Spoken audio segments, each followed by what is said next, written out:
Hola, soy Ana González, tu profesora de Historia, y hoy desarrollaremos la semana número 7, Ciclo Ordinario Virtual 2019-2. Bien, vamos con las invasiones bárbaras. En ese tema número 7 es muy importante que recordemos algunas cosas que habíamos visto en el Imperio Romano cuando vimos la semana de Grecia y Roma. Bien, primero hay que plantearnos bien en que Roma tiene dos periodos importantes de desarrollo. Uno es el Imperio Romano, al Alto Imperio Romano, y el segundo es el Bajo Imperio Romano. El Alto Imperio Romano es el periodo de gran expansión, hegemonía, luces de Roma, digamos que es su mejor época, y el segundo periodo es el del Bajo Imperio Romano, en donde vamos a encontrar una crisis o decadencia del sistema. Eso entonces es el inicio de la gran caída de Roma, que va a terminar con las invasiones bárbaras que vamos a ver el día de hoy. Muy bien, tenemos el Imperio Romano dividido en dos, ya tú sabes, por el emperador Teodosio, que divide Roma en dos, Roma de Occidente y Roma de Oriente. Roma de Occidente para su hijo Flavio Honorio y Roma de Oriente para su hijo Flavio Arcadio. ¿Cuál es la diferencia entre los dos, profesora? Y es que Roma de Occidente es la que se va a quedar con el aspecto religioso y de gobierno, mientras que Oriente se va a quedar con el espacio monetario, ¿verdad? Muy bien, ellos van a ser los que resguarden la fortuna y riqueza del ex Imperio Romano de Occidente para intentar salvar lo que de este quedaba. Muy bien, ahora, cuando hablamos de las invasiones bárbaras tenemos que tener en cuenta que pueden ser de dos tipos: pacíficas como tu profe o violentas como tu flaca, ¿cierto? ¿Qué diferencia hay entre los dos, profe? Es sencillo. Primero hay que darnos cuenta qué es un reino bárbaro. Un reino bárbaro es una comunidad, un grupo de personas que viven extramuros hacia afuera del Imperio Romano. El Imperio Romano no recibía o permitía que vivieran en él aquellas personas que no compartían su cultura, es decir, sus tradiciones y lengua. Recuerda que la lengua oficial del imperio es el latín. ¿Ok? Entonces, llamamos romano a todo aquel que no pertenece al imperio por las características que hemos mencionado. Muy bien, hay dos tipos de bárbaros. Los que están extramuros del imperio, por así decirlo, eso quiere decir que los que están en los límites o limes del imperio romano. Esto que tú ves acá le denominamos limes, o también llamado límites. Excelente. Ahora bien, estos pequeños reinos bárbaros hay que tener en cuenta que son sociedades seminómadas. Cuando hablamos de sociedades seminómadas, lo hemos visto ya en algún momento cuando vimos la prehistoria. Son sociedades en donde no hay desarrollo de agricultura, no hay desarrollo de ganadería, y esto les impide la sedentarización. No solamente eso, sino también que no tienen idea de una conformación política demasiado compleja, ¿verdad? La pregunta sería, profesora, ¿cómo podemos entender entonces que el Imperio Romano caiga por la invasión de unas sociedades, de un grupo de personas o una sociedad seminómade? Es muy fácil. Primero hay que entender que el Imperio Romano ya se encontraba en crisis por la acción de los cristianos. Los cristianos horadaron el sistema político y económico de Roma al difundir una forma ideológica de pensar conocida como cristianismo. El cristianismo eliminaba el politeísmo de los romanos, que estaba basado en el culto y la tributación a dioses de diferente índole para el desarrollo de la agricultura. Pero con la aparición del catolicismo, bueno, del cristianismo, se centra todo en un solo Dios que no cobra nada, que es amor, que es tu propio Padre, y eso hace que haya menos recaudación en el Imperio Romano. Tomando en cuenta esto, tenemos que entender que también se va a afectar al ejército, porque el ejército vive del Imperio Romano. Muy bien, entonces lo que hay que darnos cuenta es que este ejército se ve debilitado, y lo que antes estaba por todo el Imperio Romano cuidándolo, ahora solo va a estar en un espacio, el espacio de la ciudad de Roma. Y el resto, profe, el resto de los limes o límites del Imperio Romano van a estar libres, por lo cual Roma va a hacer una alianza militar estratégica con los reinos bárbaros. Es decir, va a ofrecer tierras a cambio de que ellos cuiden los límites del Imperio Romano, que se conviertan en algo así como una frontera viva, ¿no? ¿Para evitar qué cosa? Para evitar el ataque de los tártaros mongoles que vienen de Oriente, y también los hunos y otros reinos bárbaros mucho más despiadados que los que estábamos viendo al principio, que son ellos mismos. Por lo tanto, hay una alianza. El problema es que justo para este periodo hay ¿qué cosa? Hay un cambio muy fuerte en el clima, y ese cambio en el clima, aunado al crecimiento de la población, y digo crecimiento de la población porque tú ya sabes que cuando alguien está sentado, la tasa demográfica crece, porque hay menos posibilidades de desarrollar enfermedades o de morir en medio de la cacería, etcétera, ¿no? Entonces, hay un crecimiento de la población, un cambio de clima. Este cambio de clima los obliga a buscar un espacio para encontrar alimento, y esto hace entonces que se movilicen, pero dejan desprovistos los límites o límites del Imperio Romano, permitiendo que los hunos y los tártaros mongoles entren con fuerza. Esa entrada con fuerza, que los trae también con hambre desde Occidente, le llamamos invasiones violentas, que vienen desde Oriente y destruyen el Imperio Romano. Así entonces hemos visto las invasiones bárbaras, las pacíficas, también las violentas, y algunas cosas que tenemos que tomar en cuenta también son las consecuencias. Profe, ¿qué consecuencias me traen las invasiones bárbaras del siglo III al siglo V? Bueno, se produce por fin, ¿no?, el final del Imperio Romano de Occidente en el año 476 después de Cristo. Eso es uno. Dos, surgen las lenguas romances, que son las combinaciones entre el latín y las lenguas oriundas de las sociedades seminómadas, es decir, el italiano, el francés, etc. Se aceptó y difundió el cristianismo como religión oficial, promoviendo la unidad. Muy bien. Así hay algo que tienen en contra los reinos bárbaros, es que ellos están no unificados, tienen su propia religión, su propia forma de pensar, su propia lengua. Entonces esto los debilita. Para poder volverse fuerte frente al Imperio Romano, es que todos los bárbaros intentan unirse en una sola fuerza o en un solo grupo a través de la Iglesia Católica, conocido como el cristianismo, y se logran expandir por toda Europa. Por otro lado, hay una ruralización de la economía, quiere decir que la mayor parte de actividades que les permiten vivir se hacen desde el campo, y hay un surgimiento de varios reinos germánicos como el visigodo, el ostrogodo, el vándalo, y ¿por qué no el más importante de todos? El reino franco. El reino franco, recuerda, va a ser importante porque le da origen al Imperio Carolingio. Entonces, como siguiente tema nos vamos con el Imperio Carolingio. Bien, vamos rápidamente con el Imperio Carolingio. Como habíamos comentado hace un momento, habíamos dicho que todo comienza desde el reino franco. Una cosa es el reino, que es el espacio físico de donde ellos provienen, y el espacio cultural, y otra cosa es la dinastía, que es la familia en la que se ordena este espacio físico. La familia es la dinastía. Como primer personaje a estudiar, vamos a ver a Carlos Martel o Carlos Martillo.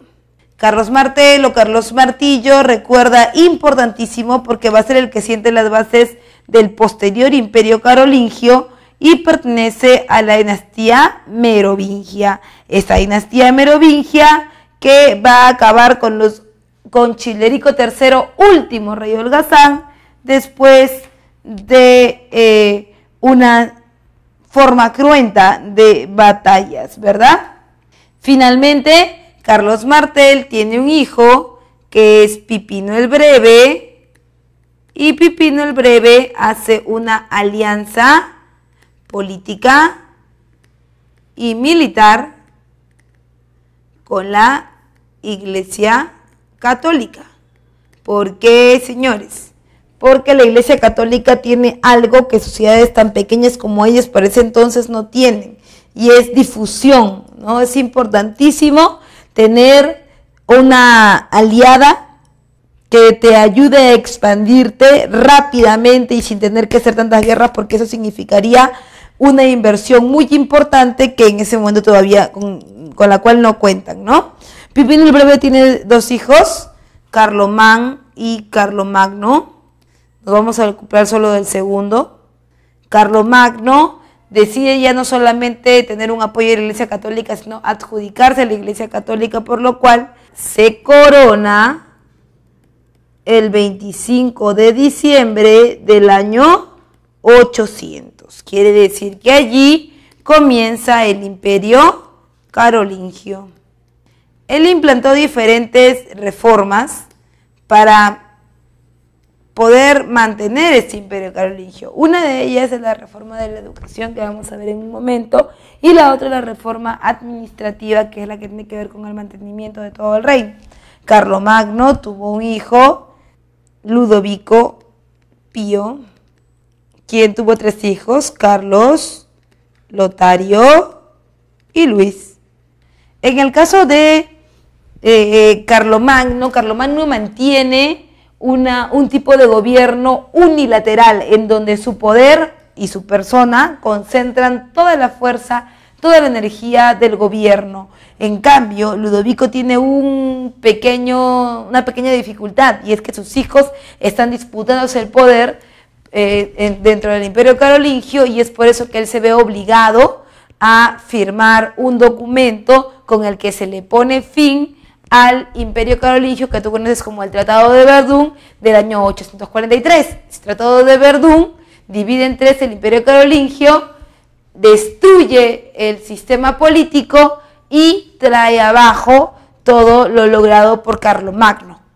Tienes que tener en cuenta entonces que de ese magnificente Imperio Carolingio del que siempre hablamos, solamente tenemos 43 años, del diciembre del año 800 a el año 843 después de Cristo. Entonces vamos a poner por acá, él firma el Tratado de Verdún, que divide en 3 el Imperio Carolingio. Y luego, bueno, entre ellos siguen las disputas, ¿no? Ok, entonces, Carlomagno, ¿qué había hecho para mantener un estado tan concentrado política y administrativamente? Vamos a verlo en la siguiente imagen. Bien, Carlomagno nos había presentado una organización política bien interesante a través de títulos de nobleza. Si eso es el Imperio Carolingio, teníamos a los duques, a los condes y a los marqueses. Mientras el Imperio Carolingio estaba operando, había un supervisor real. Ese supervisor real era el Mixi Dominixi. Ahora, el Mixi Dominixi, profe, ¿para qué sirve? Él supervisa al duque, el duque al marqués y el marqués a su vez al conde. De los 3, el más peligroso es el conde, en el sentido en que él vive prácticamente en la frontera del imperio, es el espacio más pequeño de todos y es el más difícil de controlar. Muy bien, pero ahora que ha ocurrido esto de la pelea por los territorios del Imperio Carolingio entre los nietos de Carlomagno, también se ha roto el poder del Mixi Dominixi, porque este recibía órdenes del emperador, cosa que ya no va a funcionar así porque estamos tripartitos. Entonces, si el Mixi ya no puede supervisar al duque, el duque tampoco al marqués, el marqués tampoco al conde, ¿y qué ocurre? Bien, en cuanto al sistema administrativo, tú sabes que al que más hay que tenerle cuidado es al conde, en relación a que si el duque no supervisa al marqués, el marqués no puede supervisar al conde, este conde pequeño va a intentar golpear a los vecinos, que esas peleas, esas disputas son mucho más rápidas que hacerlas frente a un ejército mucho más preparado, con mucha más gente. Entonces hay una disputa por terrenos entre estos pequeños condes, ahora sin supervisión, que finalmente terminan por destruir esos pequeños condados, y cada pequeño espacio de estos antiguos condados se va a convertir en un feudo. Aparece entonces el feudalismo. Pero por favor, no te equivoques, no es que aparece un feudo y desaparecen los títulos de nobleza, porque ahí vamos a empezar a jugar nuevamente con los poderes, ¿no? El señor feudal que tenga el espacio más pequeño va a seguir siendo un conde, el que tenga el espacio mediano va a seguir siendo un marqués, y un espacio más grande va a comenzar a convertirse en un duque. Entonces ahora va a venir la idea de pelear por tener más tierras, y esta pelea de más tierras va a implicar entonces que van a tener más poder. Ahora entiendes, por ejemplo, por qué aparecen las cruzadas, por qué en el feudalismo hay tantos enfrentamientos, porque cada quien quiere subir en el espacio de la pirámide social. Una pirámide social que va a ser altamente jerárquica y, por supuesto, va a aislar el poder del rey. Entonces, tenemos que sin supervisor real, sin mixi dominixi, no hay supervisión en todo el imperio, y es por eso que aparece el feudalismo. Muy bien, en cuanto al espacio del legado que puede dejar o que debe dejar el imperio carolingio al mundo, así como Grecia ha dejado la democracia y Roma ha dejado el derecho, el imperio carolingio ha dejado las escuelas. La educación para ellos es lo más importante, y ahí encuentras 3 tipos de escuelas: la escuela palatina, la escuela conventual y la escuela parroquial.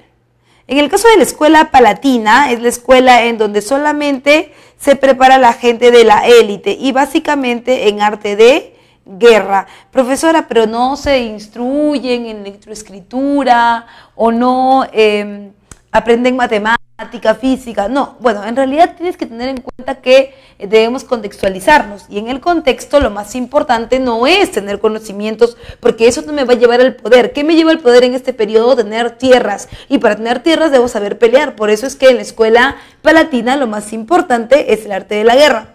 Por otro lado también está la escuela conventual, y esa escuela es básicamente para el sistema administrativo, es decir, los clérigos, aquellos que se van a dedicar a la burocracia. Entonces ellos van a agrupar sus conocimientos en 2 grandes espacios. Uno es el trivium y el otro es el quadrivium. ¿Qué son estos? Son conjuntos de cursos, de materias que deben aprender para poder administrar bien el imperio. Por ejemplo, en el caso del trivium vamos a tener la gramática, la dialéctica y la retórica. Y en el caso del quadrivium vamos a tener la aritmética, la geometría, la astronomía y la música. Profesora, ¿por qué me interesa esto? Es muy sencillo. Porque por ejemplo, para ser un buen político y administrar bien un espacio, los mismos carolingios consideraban que la gramática, la dialéctica y la retórica eran básicas porque había que convencer al pueblo. Ahora tienes que darte cuenta que esta educación está inspirada en el periodo clásico de Grecia y Roma, también conocido como greco-romano o greco-latino. Por eso también se le conoce este periodo como el Renacimiento carolingio. La educación es la forma en que los carolingios van a intentar regresar a un pasado glorioso de los griegos y romanos. Entonces, no te olvides, es el Renacimiento carolingio a través de sus 3 escuelas. Profesor, espérate que se vaya y me falta una. ¿Cuál te falta? Me falta la parroquial. Bueno, esa es la escuela en donde entras tú. Sí, tú que eres del pueblo, ¿no? Y que necesitas otro tipo de educación. ¿Qué educación necesitas? Una educación técnica manual, aquella que te permita solventar algunas necesidades, como por ejemplo la de los oficios como zapatero, herrero, artesano, panadero. ¿Y por qué? Porque los feudos son unidades cerradas en donde nadie entra y nadie sale, en donde la producción es interna. Por lo tanto, poco a poco se van a ir especializando, y cuando llegues al feudalismo vas a ver que todos tienen una especialización, y con esta pueden mantenerse dentro de los nuevos llamados feudos. Ahora, también se les enseña religión, que es súper importante, porque si hay una relación entre la Iglesia Católica y el Imperio Carolingio es de evangelización, es decir, a donde vaya la Iglesia Católica debería ir el Imperio Carolingio y viceversa, y es por eso que el imperio se encarga de manera obligatoria de propiciarles a todos los presentes, digamos, dentro del imperio, en la educación religiosa a través del catecismo y el aprendizaje de las virtudes de Jesús y de María, ¿no? Bien, entonces, tenemos ya las manifestaciones culturales, los aportes del Imperio Carolingio, y la pregunta del millón es, profesora, ¿cae? Sí, cae el Imperio Carolingio. ¿Por qué cae? Por la división de y el desmembramiento del sistema a través de la desintegración del Imperio Carolingio. Bien, ya sabes que la causa principal para la caída de este imperio es la firma del Tratado de Verdún, que los dividió en 3. Ahora rápidamente nos vamos hacia el lado oriental y vamos a hacer nuestro tercer tema, que es el Imperio Bizantino. Bien, vamos ahora con nuestro tema número 4, el Imperio Bizantino.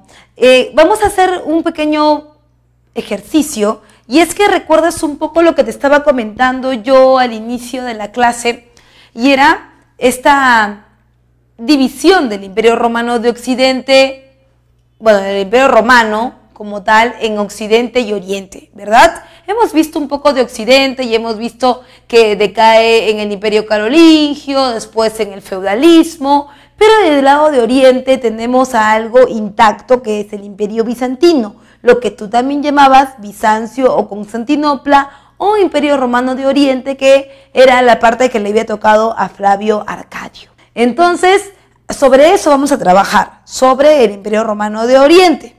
Ahora, que es el mismo que estamos viendo ahorita. Tú sabes que el Imperio Romano de Oriente había quedado en una disposición geográfica interesante, porque si todo esto era el Imperio Romano y esta parte era Oriente, o sea, China, India, ¿no? No es lo mismo decir Imperio Romano de Oriente que decir Oriente. Oriente es el lejano Oriente, India, China, Egipto, el mundo árabe. Cuando partimos Roma, sale Roma de Occidente y Roma de Oriente. Entonces, en un mapa, diríamos, mental, tenemos aquí Roma de Occidente, Roma de Oriente y el lejano Oriente, que sería China, India, ¿verdad? Entonces, si te das cuenta, este espacio entre Bizancio, Occidente y el espacio de Oriente Próximo son disposiciones que ponen a Bizancio como un lugar estratégico para poder desarrollar el comercio. Entonces, este lugar estratégico va a generar un aumento de las ganancias, va a generar un aumento de la riqueza, y esto va a llamar mucho la atención en Oriente, me refiero al lejano Oriente. Entonces, tenemos que van a intentar entrar y lo van a lograr, con lo que vamos a ver después en las consecuencias. Entonces, para que tengamos una idea, Bizancio es importante porque es el centro de relación comercial internacional, entre comillas, entre Occidente y el lejano Oriente. Entre las características del Imperio Bizantino tenemos al cesaropapismo, diferente al Imperio Romano de Occidente, ¿no? El cesaropapismo es el sistema por el cual una sola persona, es el rey y el emperador, bueno, es el emperador y el sacerdote al mismo tiempo, controla tanto el Estado como la Iglesia. En cambio, en el caso de Occidente, donde estamos nosotros, es el emperador y aparte el papa. Aquí no, aquí es dos poderes en una sola persona. En el caso del comercio internacional, te lo había explicado, es la disposición geográfica de Bizancio. Y en el aspecto religioso, el cisma de Oriente. El cisma de Oriente es la ruptura o separación entre la Iglesia Católica y la Iglesia Cristiana Ortodoxa griega. La Iglesia Católica, pegado a lo que va a parecerse como el Nuevo Testamento, y la Iglesia Ortodoxa pegada a lo que es el Antiguo Testamento. Quiere decir que ellos van a seguir a rajatabla una forma mucho más radical, mucho más recalcitrante, en donde ya no necesiten del centro que es Roma, sino que ellos produzcan su propio centro de radiación religiosa, ¿no? Al dividirse, el gran problema de Roma de Occidente es que ellos básicamente vivían del apoyo de Oriente y ahora tendrían que crear un nuevo foco de desarrollo religioso económico, el cual van a tapar con el desarrollo del Nuevo Testamento y algunas permisibilidades, ¿no? Porque Bizancio no necesita ningún tipo de publicidad, digamos, para que la gente venga, porque, bueno, su iglesia está autofinanciada por ellos. En cambio, Roma necesita gente que pueda aportar, que pueda ser útil, y eso provoca que se rompan algunas prohibiciones que tenían antes, como por ejemplo, grupos de personas que no pueden entrar a la iglesia, como las prostitutas, los ladrones, los pecadores, ahora serán perdonados por Dios, y con su dinero y su aporte, por supuesto, y su presencia, vamos a reflotar la iglesia católica. Entonces, tenemos la división de vamos a poner acá, división de iglesia en una moderada y otra radical. Y en culturales, el surgimiento del sincretismo religioso, que no es nada más que la conjugación de elementos griegos, romanos y orientales. Perfecto. En cuanto a las consecuencias, ¿qué ocurre con Bizancio? Bueno, y Bizancio es invadido por los turcos, que capturan Constantinopla. Los turcos vienen del mundo árabe, capturan Constantinopla y rompen la ruta de comercio. Al romper la ruta de comercio, hay nuevas cosas que debe pensar Occidente. Y luego tienes la migración de los intelectuales. Es cierto que cuando se toma Constantinopla, los intelectuales migran a Occidente, y por eso hay una fusión cultural entre Oriente y Occidente en nuestros días. Tenemos a Avicenna, Averroes, tenemos el trabajo sobre el cuerpo, etcétera, etcétera, etcétera. Vamos rápido con el Imperio Árabe. El Imperio Árabe está ubicado en la península arábiga y es básicamente unificado a través de su religión, el Islam. Es muy parecido a Occidente. Si te das cuenta, son los mismos preceptos prácticamente. El origen del Islam está dado por su importancia de haber logrado, como te decía, la unidad política y comercial en Arabia a través de una unidad religiosa monoteísta que tenía o que tiene hasta ahora como Dios a Alá, Dios organizador, ¿verdad? En cuanto a su economía, unifican África, Asia y Europa a través del comercio marítimo. Y en el caso de la política, hay un desarrollo de los califatos. Los califatos los califas son los sucesores de Mahoma al tomar el poder, porque cuando Mahoma, que es el elegido, el profeta elegido por Alá para que lleve todos sus preceptos al mundo, él, bueno, expande mucho la religión islámica, y a su muerte hay que dividir el territorio que ha logrado conquistar en tres diferentes. Uno es el califato ortodoxo, el otro es el califato omeya y el otro es el califato abásida.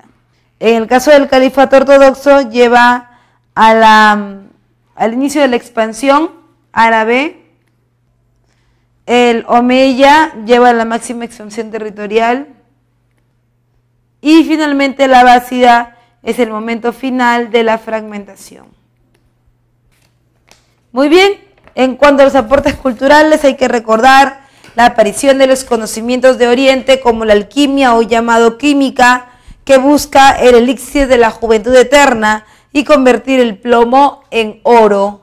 Además, en aportes culturales, la aparición de Avicenna con el canon de la medicina y la primera forma de ver disecciones en los cuerpos, porque para esta época en Occidente la idea de diseccionar un cuerpo era casi impensado, porque recuerda que el cuerpo es el templo de Dios y no se puede profanar, tampoco se puede cuestionar las condiciones divinas, y es por eso que donde se llegaba a hacer este tipo de actividades era simplemente en Oriente y ellos las traen a través de Avicenas.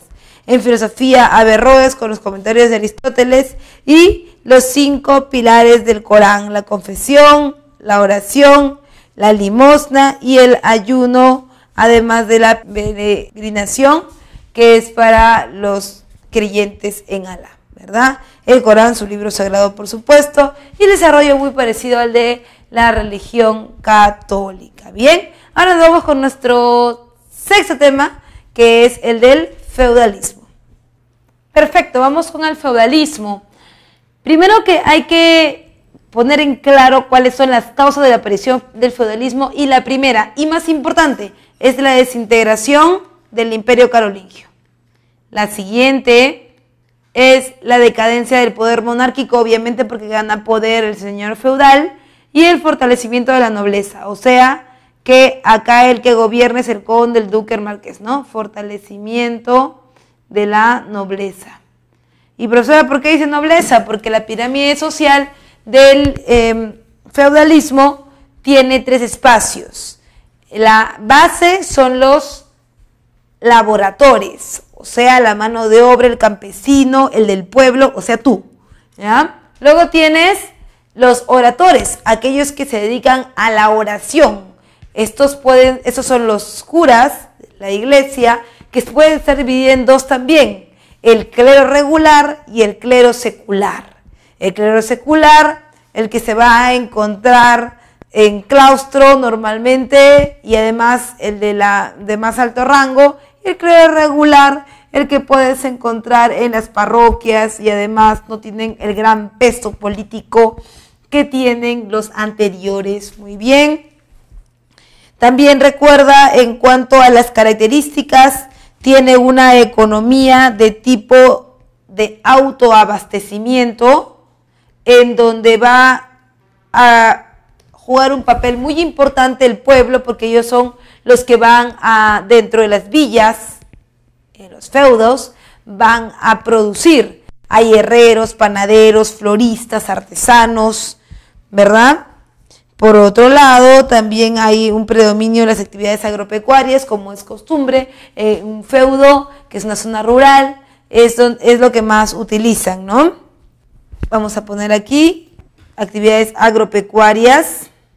Y hay una reducción de la circulación de la moneda en las actividades comerciales. Por favor, no vayas a decir que no hay comercio. Sí lo hay intercambio, solamente que es directo, porque las monedas son acuñadas para un feudo determinado. El señor feudal acuña con su cara la moneda que solo funciona en su feudo, ¿ok?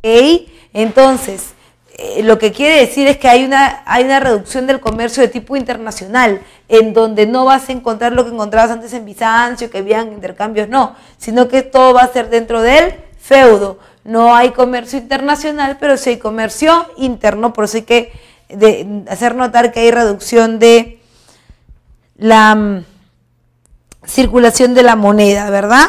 También tienes en política la fragmentación territorial en múltiples soberanías llamados feudos,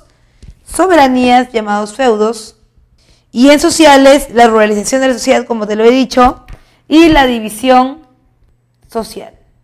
Hay que tomar en cuenta que el feudalismo es una sociedad enteramente estamental, en donde las relaciones de vasallaje y servidumbre son las más importantes de todas. En el caso de el vasallaje, es una relación entre un señor feudal más grande y uno pequeño. Un señor feudal un poquito más pequeño que el primero, en donde el señor feudal más grande ofrece protección y el señor feudal más pequeño ofrece ejército y dinero para la ampliación de los territorios del señor feudal más grande. También está la relación entre el señor y la servidumbre. La servidumbre ofrece contribución, es decir, rentas pagadas al señor y obligaciones, así como el señor también ofrece protección de tierras para subsistir, llamados mansos. No confundir beneficio con manso.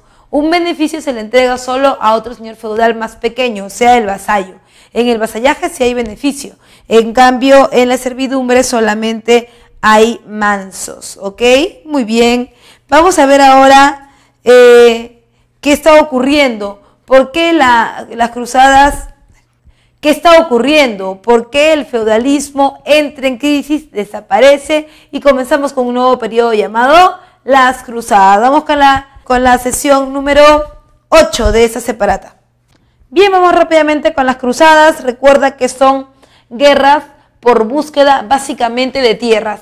Recuerda que el feudalismo en Europa está a todo galope y la obtención de tierras es lo más importante. Van a pelearse por estas tierras. Cuando ya no encuentren la posibilidad de seguir expandiéndose en Europa occidental, van a ir hasta Oriente con el pretexto de recuperar el Santo Sepulcro, pero como tú ya lo sabes, solamente es un pretexto porque lo que quieran es una expansión del sistema feudal, o sea, dominar tierras. La Iglesia Católica quiere recuperar el prestigio perdido y también buscan abrir nuevas rutas comerciales que habían sido arrebatadas por la intervención de los turcos hace un tiempo, ¿no? Recuerda que habían intervenido la conexión económica de Europa Occidental. Ahora, en cuanto a las características, son convocadas por el Papa Urbano II, se dividen en 8 campañas y sobresalen la primera campaña y la tercera campaña. En la primera, recuerda que se divide en 2, señorial y popular, y la señorial es la única que tuvo éxito, y la tercera cruzada es la de los reyes, ¿no? Ricardo Corazón de León, Felipe II Augusto y Federico Barbarroja. Profesora, ¿qué vamos a obtener de estas cruzadas? Bueno, en la primera vamos a tener el Santo Sepulcro, que en realidad es más como una cuestión para que te des cuenta, o sea, lo he puesto para que te des cuenta que el pretexto de las cruzadas no es el Santo Sepulcro, porque aunque Godofredo de Bouillon en el 1099 lo recupera, la Iglesia Católica sigue en el problema territorial, ¿verdad? También recuerda, está la tercera cruzada, Ricardo Corazón de León, Federico Barbarroja y Felipe II Augusto, que terminan por recuperar una ruta del comercio que a ellos les va a servir para su relación entre Oriente y Occidente, en lo que tú conoces como el Renacimiento urbano y comercial. Con eso nos vamos para nuestro ítem sección número 9. Bien, en el caso de nuestro ítem sección número 9, estamos hablando básicamente del renacimiento urbano y comercial en Occidente. ¿Cómo es que se define este proceso? A través de la reactivación del comercio y la reaparición de grandes ciudades. Cuando Felipe II Augusto recupera la ruta del peregrinaje, que es la que le dan los turcos, es la ruta que va de Oriente hacia Occidente. Pero es solamente la ruta, no es todo el terreno.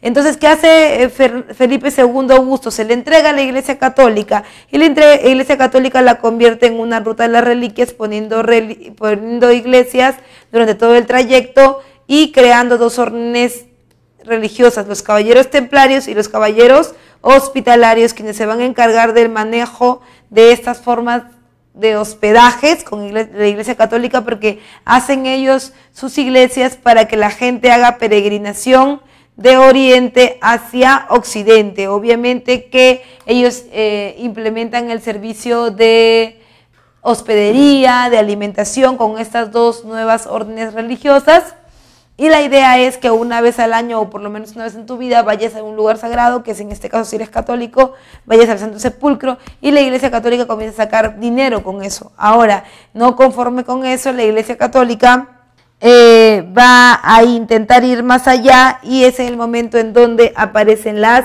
ciudades, siempre alrededor de las iglesias.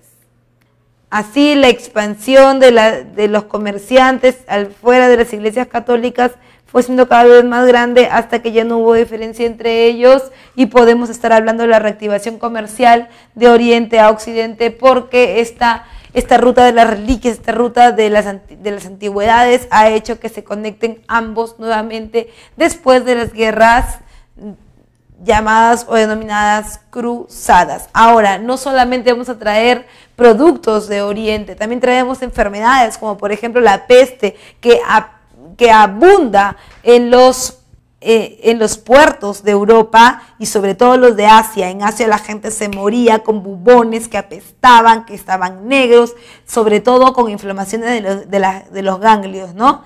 Y de las glándulas en general. Y cuando ya ocurría, había un mal olor en el cuerpo, estornudos, vómitos, esputo sangriento, y eran contaminados básicamente por agentes vectores o insectos como por ejemplo las pulgas. Si bien es cierto, llegaban en estos barcos que traían trigo o algunas semillas del oriente, llegaban hacinados los marineros, picados por pulgas que eran las portadoras de la enfermedad porque las sacaban de las ratas, a las cuales también picaban dentro de las embarcaciones y picaban a una persona sana, transmitiéndole la enfermedad. Ahora, muchas de ellas murieron porque ya venían mal en los barcos y cuando llegaron al puerto la enfermedad se diseminó porque estaban muy hacinados. Si te das cuenta y miras bien el dibujito, vas a ver que comenzaron a pegarse las ciudades y al pegarse, bueno, tuvieron que replegarse y ya para que la peste no siga avanzando porque había matado prácticamente a millones de personas, es que tuvieron que replegarse al campo por un tiempo para poder reorganizar su sistema económico, ¿ok? A eso tú le llamas el periodo de la peste negra o la Gran Depresión. En esta Gran Depresión del siglo XIV está la pequeña edad glaciar para terminar. La Gran Depresión tiene como causa la pequeña edad glaciar. Esta edad es como un periodo de enfriamiento de la tierra en donde las sequías se vuelven constantes y no hay producción de alimento. La peste negra cae justo en ese momento, que viene desde Oriente por el Mediterráneo, diseminándose rápidamente por Europa por los viajes a niveles de desnutrición y de salubridad. Profesora, ¿pero por qué la peste los mata tanto? O sea, no lo entiendo. Es muy fácil, es que la peste los agarra en un momento en donde la pequeña edad glaciar los ha desnutrido, hay hambrunas, no tienen que comer, entonces la peste los ataca con mucha más potencia, ¿no? En características, como te lo había comentado, hay hambrunas, epidemias, guerras y un alarmante incremento de la mortandad producto de la peste negra, millones de personas muertos con la peste, conflictos bélicos como la Guerra de los 100 años que vamos a pasar a revisar en la siguiente separata, y también la crisis de la Iglesia Católica, el cisma de Occidente, que también la vamos a ver en la próxima clase cuando veamos la separación entre la carilla de los iconoclastas y aquellos que sí querían mantener la imagen de la Iglesia, de la Virgen María y los santos. Para hacértela corta, en el caso del cisma de Occidente, hay una negativa por parte de una facción de la Iglesia Católica de seguir los preceptos de la Virgen María, de los santos, porque para ellos eso no era real. Lo que era real simplemente era la imagen de Jesús. Bien, hasta ahí va a llegar mi separata del día de hoy, cuando hablemos de las consecuencias. Ya para finalizar, cerrar con broche de oro esta clase, vamos a hablar de las consecuencias. ¿Qué nos deja la peste negra y con qué termina la Edad Media y comienza la Edad Moderna? ¿Cuál es el panorama que tenemos? Primero, la depresión demográfica y muerte de 20 millones de personas en Europa, impresionante, hace que toda la gente migre de la ciudad al campo. La disminución de la rentabilidad agrícola, eso quiere decir que la tierra se convierte cada vez en un negocio menos rentable, menos favorable, porque hay que nutrir mejor la tierra, ya que la pequeña edad glaciar la ha dejado destruida. Y finalmente, la elevación de los precios de la mercancía, sobre todo la del trigo, que es la más importante por la escasez que habíamos hablado ya, que propició la decadencia de esta época y la aparición de la Edad Moderna, en donde los reyes son la autoridad más importante.